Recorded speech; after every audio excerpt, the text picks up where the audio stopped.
मैंने welcome करुच्ची my mini blog. सकाळु उठी ready मंदिर जाइली। मंदिर जीवार कारण हूँ मोर बर्थडे थिला।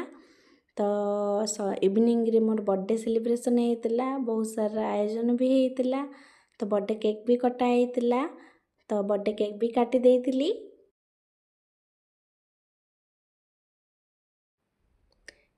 फास्ट मो ससुर को नहीं खुआई देइतिली। ससुर माने मो बापा तांको खुआई सारा परे मो जेजेमा को खुआई देइतिली।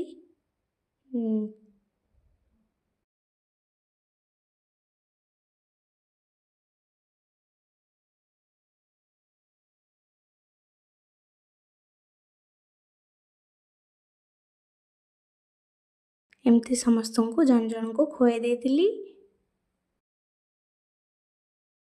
पर मो दियर को नहीं खुआई देइतिली। गोटे बोली मोर गेला दियर तो तांको मुहरे ढेर सारा केक भी बोली देइतिली। एमती सब मजामस्ती करथिलु। तो मजामस्ती करू करू मु ब्लॉग टिके एंड करूची। रहूची। जय जगन्नाथ।